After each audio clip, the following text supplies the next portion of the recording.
살아계신 하나님, 주님을 예배합니다. 이 시간 어제의 날을 자복하며 회개의 기도를 드립니다. 저희들의 관계를 돌아봅니다. 저의 관계 속에서 예수 그리스도의 사랑이 나타났는지를 돌아봅니다. 이웃을 내 몸과 같이 사랑하지 못하는 저희를 불쌍히 여겨 주시옵소서. 예수님께서 십자가에서 죽으심으로 화목하게 해주신 하나님과의 관계를 잊지 않게 하시고 예수님이 저희를 사랑하신 것 같이 이웃을 사랑하게 하여 주시옵소서. 이제 주님의 말씀을 전하고 듣습니다. 성령 하나님 간절히 구하오니 선포되어지는 말씀 속에서 살아계신 주님을 보게 하여 주시옵소서. 예수 그리스도의 이름으로 기도하오며 하늘에 계신 아버지, 오늘 제가 주님의 임재 안에서 살고 주님을 더욱더 기쁘시게 하기를 기도합니다. 주 예수님, 오늘 제가 저희 십자가를 지고 주님을 따르기를 기도합니다.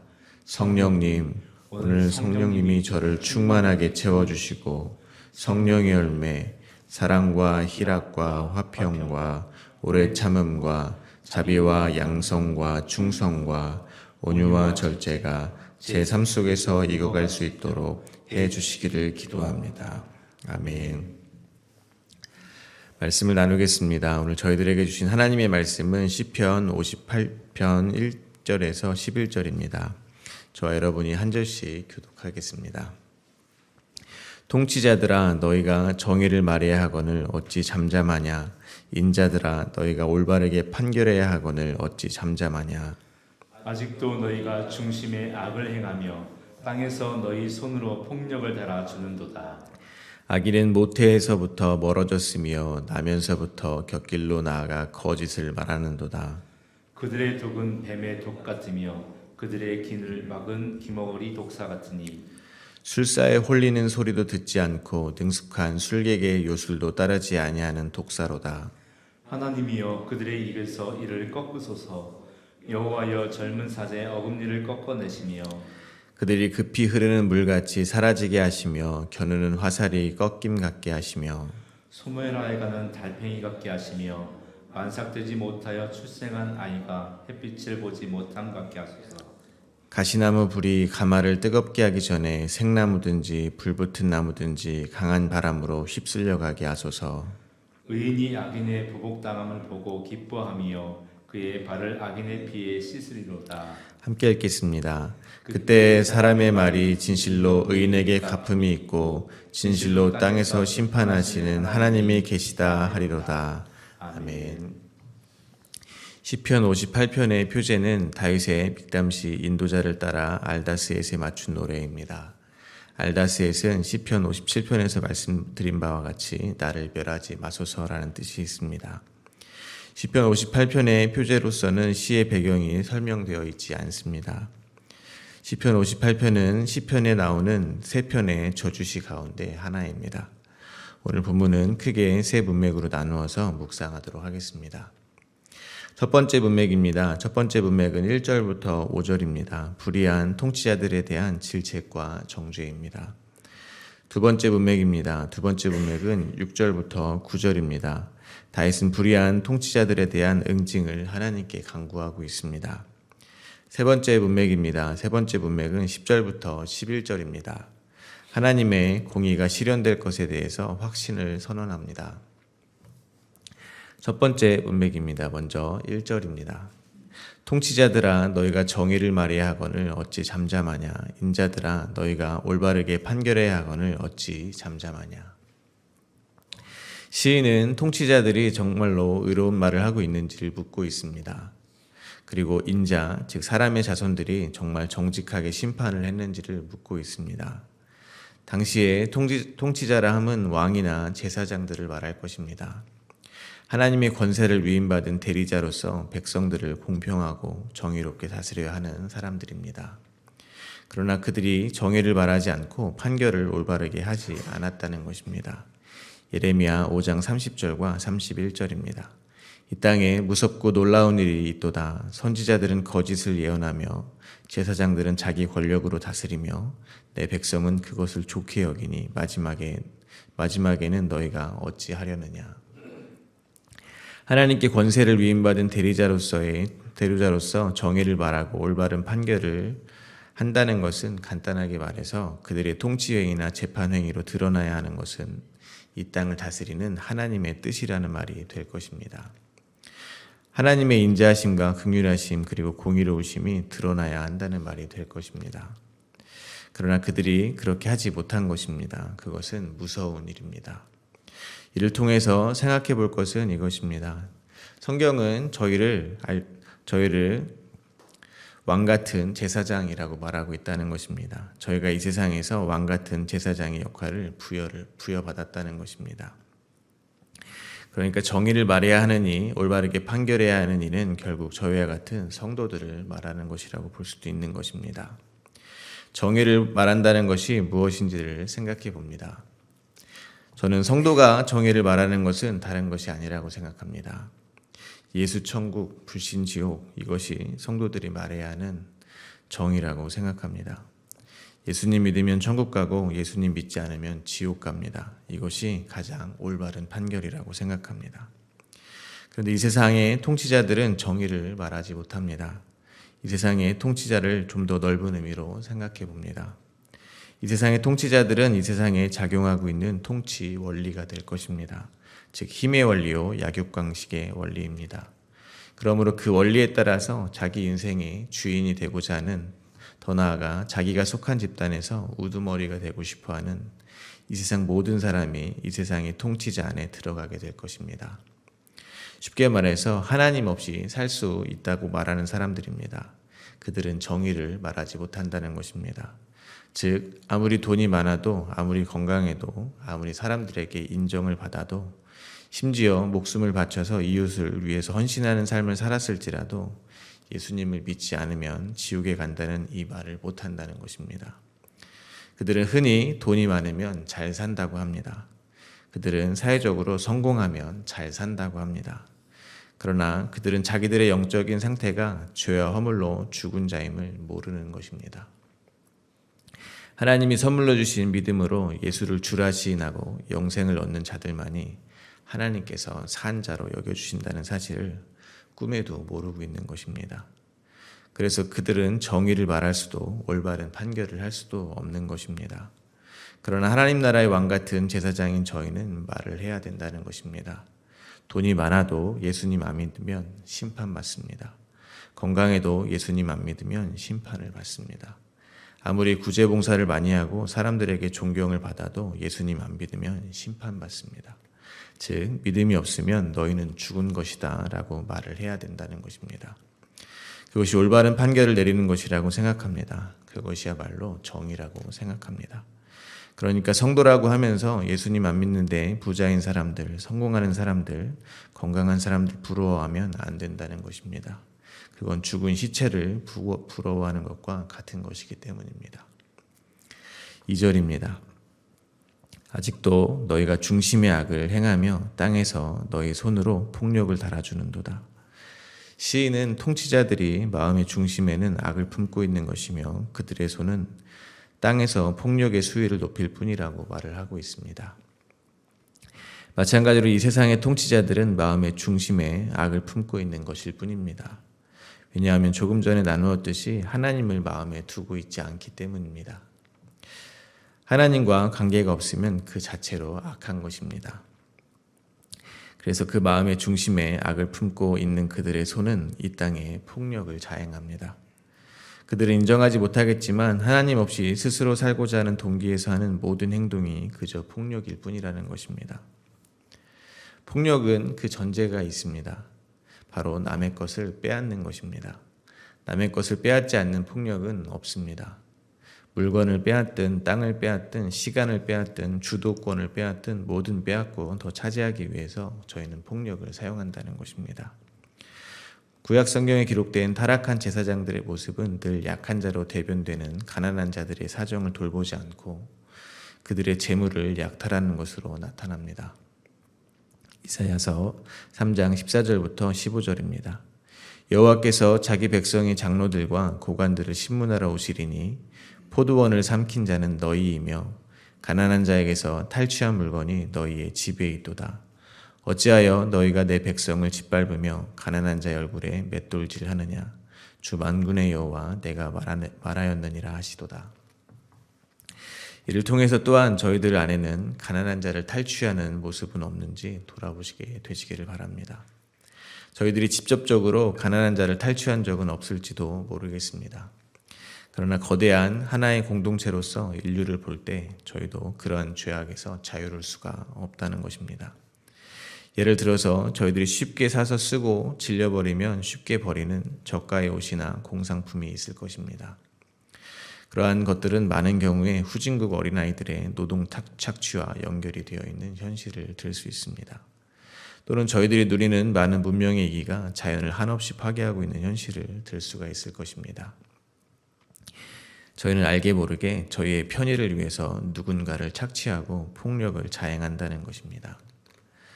저부터 그러한 것으로부터 결코 자유로울 수 없음을 고백합니다. 그러므로 세상의 통치자들, 세상의 방식대로 살아가는 사람들과 저희가 다를 바 없음을 또한 깨닫습니다. 왜냐하면 저희를 포함하여 이 세상의 모든 인간은 그 마음의 생각과 모든 계획이 항상 악하기 때문입니다. 3절부터 5절입니다. 악인은 모태에서부터 멀어졌으며 나면서부터 곁길로 나아가 거짓을 말하는도다. 그들의 독은 뱀의 독 같으며 그들은 귀를 막은 귀머거리 독사 같으니 술사에 홀리는 소리도 듣지 않고 능숙한 술객의 요술도 따르지 아니하는 독사로다. 시인은 악인이 어디서부터 잘못되었는지를 말해줍니다. 바로 모태에서부터입니다. 다윗은 자신의 또 다른 시편인 시편 51편에서 내가 죄악 중에서 출생하였으며 어머니가 죄 중에서 나를 잉태하였나이다 라고 고백한 적이 있습니다. 그러므로 이 세상 통치자들은 두말할 것 없고 저희도 모두 어머니가 죄악 중에서 저희를 잉태한 것입니다. 모두가 모태에서부터 하나님과 멀어진 상태로 즉 죄인으로 태어났다는 것입니다. 그러나 이것을 아는 자와 모르는 자는 하늘과 땅 차이가 나는 것임을 생각하게 됩니다. 저희는 복음서를 통해서 예수님께서 바리새인들을 향해 독사의 자식들아라고 말씀하신 것을 모두 알고 있습니다. 바리새인들은 저희가 잘 알고 있는 대표적인 종교 지도자들입니다. 이들이야말로 율법에 따라서 정의를 말하고 올바른 판단을 해야 하는 사람들이었습니다. 하나님의 정의와 공의를 드러냈어야 했다는 것입니다. 1차적으로 그 정의와 올바른 판단을 누구에게 적용해야 하겠습니까? 바로 자기 자신입니다. 올바른 판단을 자기 자신에게 내렸다면 자기가 죄인 중에 괴수임을 자백했을 것입니다. 자신은 지옥 가도 할 말 없는 죄인임을 인정했을 것입니다. 그래야 가망 없는 그들 위해 하나님의 은혜와 긍휼이 오롯하게 드러나게 되기 때문입니다. 그러나 그들은 자기들이 가지고 있던 전통과 지식 그리고 쌓아왔던 종교 행위로 자기의 의를 쌓았습니다. 그들은 당당히 저희가 잘 아는 바리새인의 기도를 드렸습니다. 그들은 성경을 공부하고 기도를 하고 선행을 하면서 자기들의 삶이 정의롭다고 여겼을 것입니다. 그리고 자기들의 삶을 기준으로 다른 사람을 저런 사람도 성도인가 하면서 정죄하고 판단하며 올바른 판결을 내린다 자부했을 것입니다. 그러나 그들은 그저 독사의 자식들이었습니다. 그들의 독은 뱀의 독 같았습니다. 귀를 막은 독사 같았습니다. 즉 그들은 그들을 조종하는 술사의 음성도 듣지 않고 제멋대로 하는 독사와 같이 위험한 이들이었다는 것입니다. 그들이 전하는 복음, 그들이 가르치는 성경이 모두 독사의 독과 같이 위험한 것이라는 것을 생각을 한다면 이 자리에서 하나님의 말씀을 전하는 제가 얼마나 위험한 사람이 될 수도 있는지를 생각해 보게 됩니다. 그러나 자기가 죄인임을 깨닫고 성전에 발을 들이지도 못하고 멀리 서서 하늘을 쳐다보지도 못했던 세리는 자신이 지옥 가도 할 말 없는 존재로 자신에게 올바른 판결을 내렸습니다. 그리고 예수님께서는 스스로를 높인 바리새인이 아니라 자기가 죄인임을 고백한 세리를 의롭게 여기셨습니다. 그러므로 다윗이 시편 51편에서 고백했듯이 저희는 자신이 모태에서부터 죄인인 것을 철저하게 깨달아야 될 것입니다. 만약 그것을 부인하고 자기가 행한 몇 가지의 행실로 다른 사람을 정죄하고 판단한다면 저희는 여전히 귀를 막은 독사와 같은 것임을 깨달아야 할 것입니다. 저희가 복음이라고 생각하고 전하는 것들은 어쩌면 바리새인들이 가르쳤던 말씀과 같이 사람을 죽이는, 즉 듣는 이로 하여금 하나님의 은혜만 구하게 하는 것이 아니라 자기 의만 쌓게 하는 위험한 독이 될 수도 있음을 늘 겸손하게 생각해야 할 것입니다. 두 번째 문맥입니다. 6절부터 9절입니다. 시인은 악인들에게 하나님의 심판이 이루어지기를 간절히 바랍니다. 6절부터 9절입니다. 하나님이여 그들의 입에서 이를 꺾으소서. 여호와여 젊은 사자의 어금니를 꺾어 내시며 그들의 급히 흐르는 물같이 사라지게 하시며 겨누는 화살이 꺾임같이 꺾임 같게 하시며 소멸하여 가는 달팽이 같게 하시며 만삭되지 못하여 출생한 아이가 햇빛을 보지 못함 같게 하소서. 가시나무 불이 가마를 뜨겁게 하기 전에 생나무든지 불붙은 나무든지 강한 바람으로 휩쓸려 가게 하소서. 여러 가지 표현이 나오지만 한마디로 하면 자기를 압제하는 악인들이 소멸하게 해달라는 청원입니다. 하나님의 심판을 구하는 것입니다. 이를 통해서 알 수 있는 것은 이미 저희가 잘 알고 있듯이 자기가 죄인 중에 괴수임을 깨닫고 하나님의 은혜와 긍휼을 구하는 성도들은 이 땅에서 실제로 살아갈 때 스스로 높아져 있는 사람들에게 압제를 당하는 삶을 살게 될 것이라는 것입니다. 그러나 그때 저희는 그들에게 힘으로 대항하는 것이 아니라는 것입니다. 예수님이 그러하셨고 많은 순교자들이 그러했던 것처럼 그저 저희를 압제하는 악인들에게 하나님의 공의가 이루어지기를 바랄 뿐이라는 것입니다. 또한 저는 하나님이 저희를 낮추시고 겸손케 하시기 위해서 이러한 압제들을 저희들의 삶에 허락하시는 것이라고 믿습니다. 그렇다고 해도 삶에서 이러한 압제를 겪는 것은 결코 쉽지 않은 일일 것입니다. 그러므로 때때로 담대하지 못해도 원망이 터져나와도 너무 자기 자신에게 실망하지 않기를 또한 바랍니다. 그리고 저는 오늘 본문 두 번째 문맥을 통해서 시인에게 목숨의 위협을 느낀 사람의 긴급함을 느낍니다. 마찬가지로 저희와 같은 성도들도 신앙생활을 하면서 목숨의 위협을 느끼는 이러한 긴박감을 느끼게 되는 것 같습니다. 저희는 현실적으로 이 땅에 발을 대고 살고 있습니다. 그렇기 때문에 저희는 이 세상 통치자들의 소리에 노출이 되어 있다는 것입니다. 예수님 없이도 돈만 있으면, 명예만 있으면 잘 살 수 있다는 유혹에 노출이 되어 있다는 것입니다. 더 깊게는 자기 부인과 자기의 십자가를 지라는 예수님의 가르침보다는 예수님의 이름을 부르며 내가 지금 살아가는 데 필요한 것을 얻어내고 이 세상에 자기 이름을 높이 올려서 하나님께 영광을 돌리라는 감언이설, 즉 다른 복음에 노출이 되어 있다는 것입니다. 그런데 그렇게 자기 부인의 삶과 멀어지는 자기 증명의 삶은 저희를 영원한 지옥으로 인도하게 될 것입니다. 그러므로 저희는 다른 복음이 널려있는 이 세상 속에서 살 때 긴박한 위기감을 가지고 살아야 한다는 것입니다. 만약 저희 주변에 저희로 하여금 예수 그리스도의 십자가 외에 다른 것을 의지하게 하고 자랑하게 하는 그 어떤 시도와 가르침이 있다면 그것을 대적으로 여기고 그들의 소멸을 위해서 기도해야 할 것입니다. 왜냐하면 저희는 그 유혹을 이길 수 없기 때문입니다. 그들과 함께 있다가는 곧바로 그들이 말하는 방식으로 예수님을 이용해서 저희의 배만 불리며 살아가게 될 것이기 때문입니다. 왜냐하면 저희는 본질상 죄인이기 때문입니다. 그러한 면에서 저는 오늘 본문 6절부터 9절의 청원이 한편으로는 자기가 죄인 중에 괴수임을 발견한 성도가 자기 안에 가득한 죄악을 발견하고 자기에게 하나님의 공의가 쏟아지기를 기도하는 것으로도 느껴졌습니다. 저는 저를 바라볼 때 공고할 때가 참 많이 있습니다. 그야말로 사망의 몸이라고 표현할 수밖에 없을 정도로 마음속에 악한 것이 가득하다는 것을 느낄 때가 많이 있습니다. 그러니까 아무리 예배를 드리고 은혜로 눈물을 쏟아도 제 입에서는 불평이 끊이지가 않습니다. 다른 사람에 대한 비판이 사라지지가 않습니다. 몇 달을 꾹 참아본들 또다시 저는 저의 의로 가득 차게 된다는 것입니다. 그야말로 주님께 하나님이여 저의 입에서 이를 꺾으소서, 어금니를 내어 어금니를 꺾어내소서라는 탄식이 터져 나온다는 것입니다.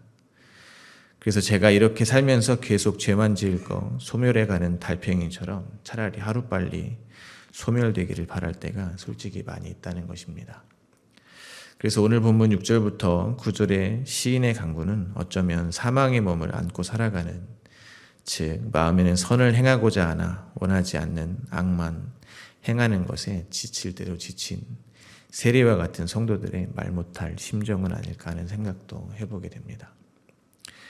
마지막으로 10절과 11절을 묵상하며 말씀을 맺겠습니다. 의인이 악인의 보복함을 보고 기뻐하며 그 발을 악인의 피에 씻으리로다. 그때 사람의 말이 진실로 의인에게 갚음이 있고 진실로 땅에서 심판하신 하나님이 계시다 하리로다. 통치자들의 불의와 올바르지 않는 판결 속에서 그저 하나님께 대적의 소멸을 기도할 뿐 아무것도 할 수 없었던 의인은 그들의 압제하던 악인의 보복을 당함으로 기뻐합니다. 그리고 인고의 시간을 견딘 그들에게 갚음이 있고 세상을 심판하시는 하나님을 보고 사람들은 하나님이 살아계심을 선포하게 될 것입니다. 이것이 저희들의 소망입니다. 그러나 저희가 이러한 말씀을 읽을 때 악인들을 하나님의 강한 힘으로 박살을 내는 그러한 그림이 떠오르지 않기를 바랍니다. 만약 저희들이 그러한 강한 하나님을 기대한다면 저희가 정치적, 군사적 메시아를 기다렸던 유대인들과 다를 바가 없는 것이기 때문입니다. 대신에 저희는 예수님의 십자가를 기억하게 되시기를 바랍니다. 예수님께서 이 세상을 심판하신 방법은 십자가였습니다. 예수님께서 십자가를 지심으로 이 세상을 심판하신 것입니다. 왜냐하면 하나님이 그 아들을 보내신 것은 세상을 심판하려 보내신 것이 아니라 그로 말미암아 구원을 받게 하려 하심이기 때문입니다. 그러니까 십자가를 보고 예수님을 주라 시인하는 사람들은 갚음, 즉 구원을 얻고, 십자가를 보고도 예수님을 믿지 않는 사람들은 보복, 즉 그 자체로 심판을 받았다는 것입니다. 요한복음 3장 18절입니다. 그를 믿는 자는 심판을 받지 아니하는 것이요 믿지 아니하는 자는 하나님의 독생자의 아들을 믿지 아니하므로 벌써 심판을 받은 것이니라. 그러므로 예수 그리스도의 십자가를 보고 힘을 추구하는 이 세상 모든 통치자들은 하나님이 살아계시다 고백을 하지 못하는 것입니다. 그들이 기대하는 것은 무력한 십자가가 아니라 강력한 힘이기 때문입니다. 따라서 하나님의 택한 백성들, 즉 성도들만이 예수 그리스도의 십자가를 보고 하나님의 정의가 살아있음을 말할 수 있는 것입니다. 성도들만이 예수의 의를 덧입은 의인들이 죽음에서 생명으로 옮겨지는 갚음을 입은 것이고, 예수 이름을 믿지 않는 악인들은 그대로 영원한 심판이라는 올바른 판결을 할 수 있다는 것을 잊지 마시기를 바랍니다. 오늘 하루도 주님의 십자가를 보시며 하나님의 승리를 고백할 수 있는 믿음을 허락하신 주님을 찬송하시기를 간절히 소망합니다.